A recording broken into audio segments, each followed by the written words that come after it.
It's the year 1486. The Benedictine prioress of the Priory of St. Mary of Sopwell in Hertfordshire, England, is sitting at her writing desk. She dips her quill into her inkwell, and Dame Juliana Berners begins to write. She probably has other manuscripts scattered around her, and perhaps, though this is my own flight of fancy, notes from interviews with some of the local lords and ladies.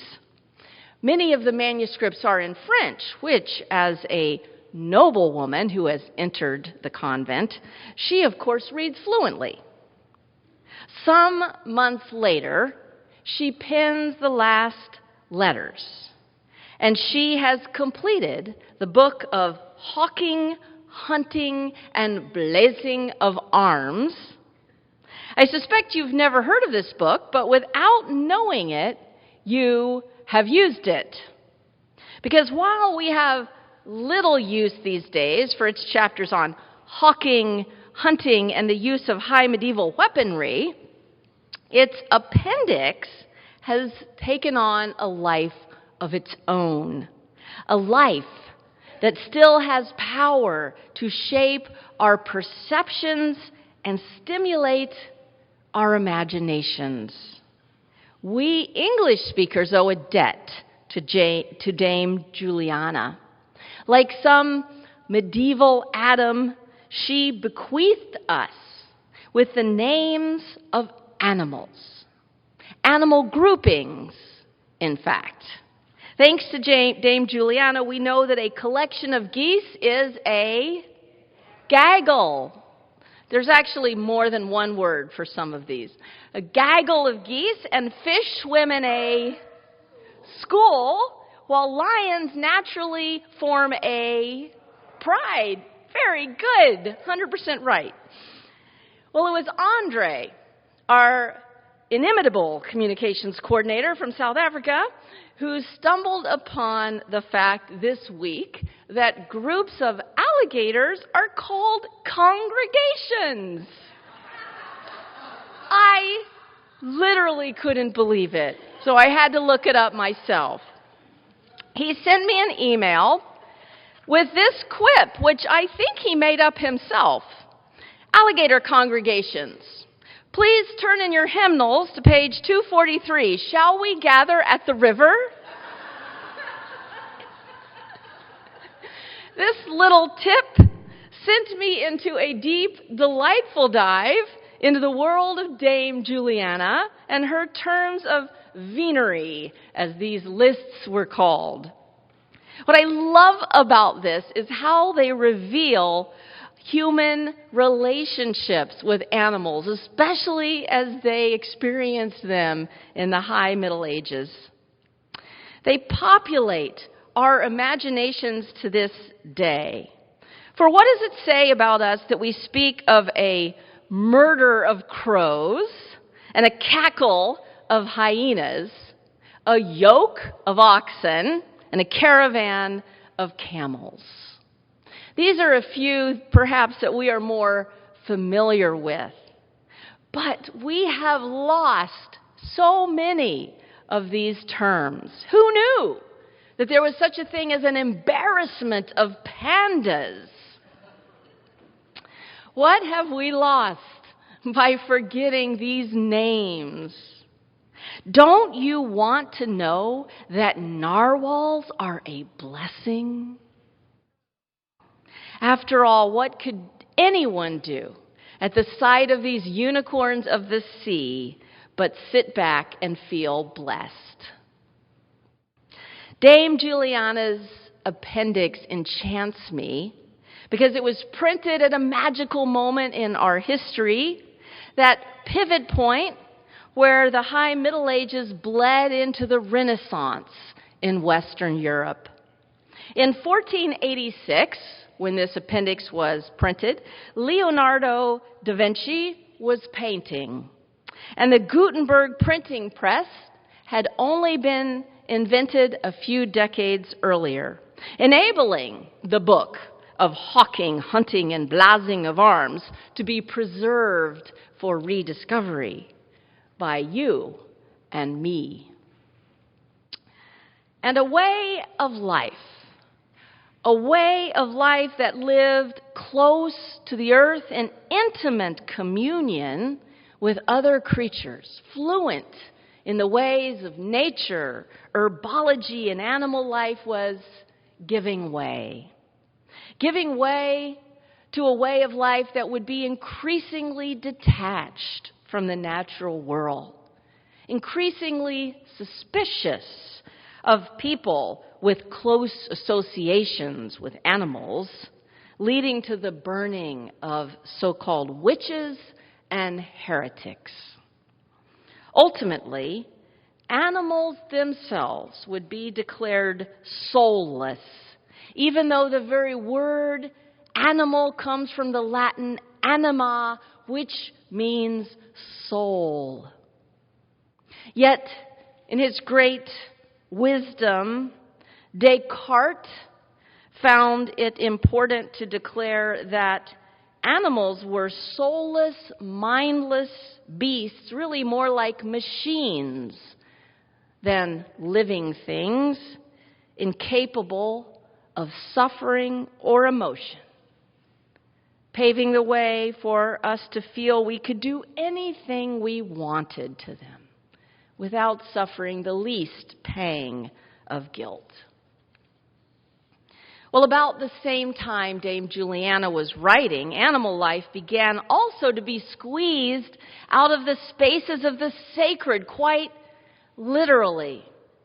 You may remember in the illuminations of medieval manuscripts how many of the letters or the chapter headings began with calligraphic depictions of animals forming the first letters, birds and snakes and reptiles and all kinds of animals populating holy books. And in his book, Other Creations, Rediscovering the Spirituality of Animals, Christopher Maines writes that until the 14th century, pets regularly attended worship with their owners. Who knew? As Maines tells it, Bishop William of Wykeham, a contemporary of Chaucer's, rebuked the nuns of Romsey Abbey for their inordinate love of pets, saying, "We strictly forbid you that from henceforth you do not presume to bring to church any birds, hounds, rabbits, or other frivolous creatures that are harmful to good discipline."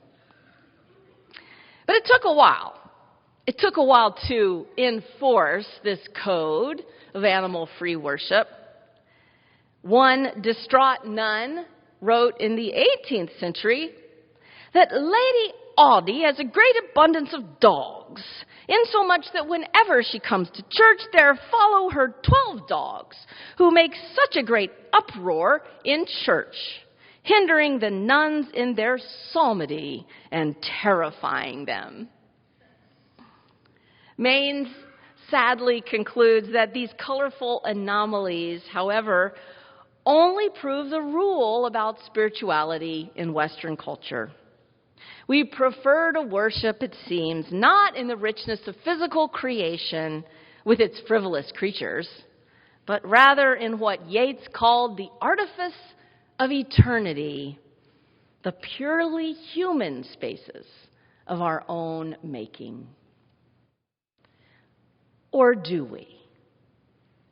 Could it be that one reason more and more people are opting out of church, especially Sunday worship, because our modern world has become so impoverished by its disconnection from natural spaces that people are using Sundays to stock up, to recover from nature deficit syndrome, which is a real thing, by puttering in their gardens, heading for the beach or for the hiking trails, or simply walking their dogs in the local park.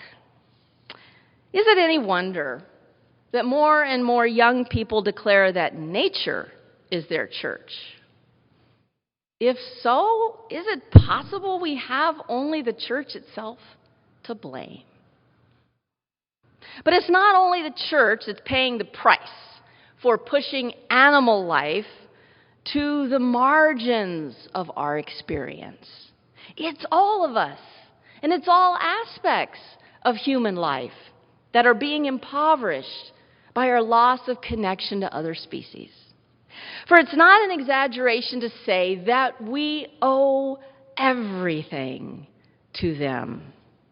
Without the diversity and abundance of animal and plant life that humans have enjoyed and co-evolved with since the beginnings of our prehistory, we could not and would not exist.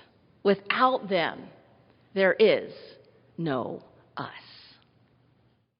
In his delightful book, Your Inner Fish, paleontologist Neil Shubin pulls back the cover on human evolution and reveals how our bodies contain a whole zoo inside them. Our hands, our heads, our necks, our eyes evolved from fish. And the amphibians that first crawled up onto the land, turning fins into hands and arms. He writes in his book here in the last pages that looking back through billions of years of change, everything innovative or apparently unique in the history of life is really just old stuff that has been recycled, recombined, repurposed, or otherwise modified for new uses. This is the story of every part of us, from our sense organs to our heads and our entire body plan. And he goes on to say that answers to fundamental questions that we have today about the inner workings of our organs, our joints, and our place in the world will come from understanding how our bodies and minds have emerged from parts common to other living creatures. He concludes, I can imagine few things more beautiful or intellectually profound than finding the basis for our humanity and remedies for many of the ills we suffer, nestled inside some of the most humble creatures that have ever lived on our planet. Well, it's important to remember the ways that in our very bodies we are kin to all that lives, all that breathes. But, of course, for most of us, our most important connections to animals come in the form of our pets, our animal companions, the ones we have loved, played with, lived with, and grieved. And we need them. I know many, many people cannot or choose not to have animals in their homes, and so I want to acknowledge that. Unfortunately, we already lost one person today to allergies who had to depart, so it's something we have to be mindful of. And yet, most of us, as Gary helped us to see, have had meaningful connections with animals in the course of our lives. A recent study, amazingly, has shown that just simply having a dog can cut your risk of a prematurely early death by 24%. 24%. It's hard to know all the reasons. Some of it they attribute to exercising with the dogs. Some of it is because of their companionship, the decrease in social isolation, and even improvements in mental health. Cardiovascular patients improve when they get a dog. In fact, the article points out that one doctor even printed out a prescription form, RX, get a dog, to one of his heart patients. But in my own life, where I have found animals, pets, to be most meaningful and even life-saving, was in their companionship and their love. As an only child with no brothers or sisters, I was often lonely. But I had Snowflake. I had my 12-pound toy poodle, and I thought of her as my sister and my best friend. She opened Christmas presents with me as the only child in the room. She was with me all the time. She waited for me when I came home from school, sitting at the chain link fence, anticipating my arrival. And as an adult, another toy poodle who took her place, Flannery.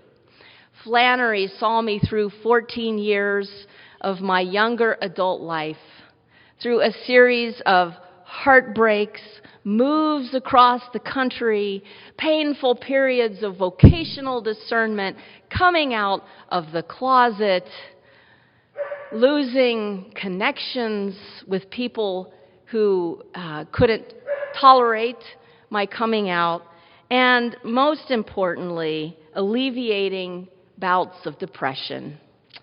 To Flannery, I owe much. And I know many of you could say the same. And yet now human pressure on our precious planet, is sending us into the 6th mass extinction cycle.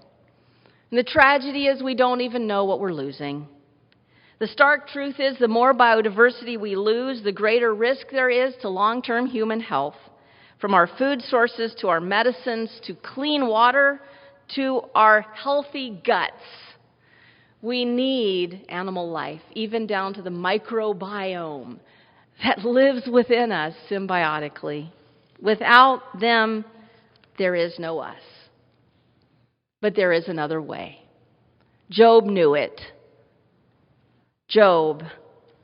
But ask the animals, and they will teach you. The birds of the air, and they will tell you. Ask the plants of the earth, and they will teach you. The fish of the sea will declare to you. Who among all these does not know that the hand of the Lord has done this? In his hand is the life of every living thing. Our indigenous relatives knew it and know it today. The Haudenosaunee, the Iroquois, from whom this wonderful volume, Words That Come Before Else, Environmental Philosophies of the Haudenosaunee, where we get our modern testimony for today. I came to know them through the course of my doctoral work, and I learned that when they say animals are their relatives, it's not just words. They live it. Animals are part of their ceremonies, are part of their families through the clan system. Animals and plants are seen as their teachers. They exist still in living, intimate relationship. Of course, not all. Many also suffer from alienation and disconnection, especially living in urban areas. But many still know the wisdom that we are all related. So today we throw the church doors open wide because all God's critters got a place in the choir.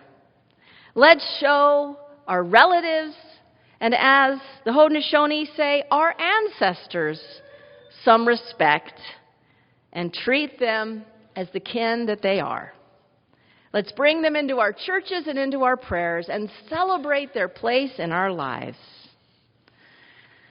And let the people say, Amen.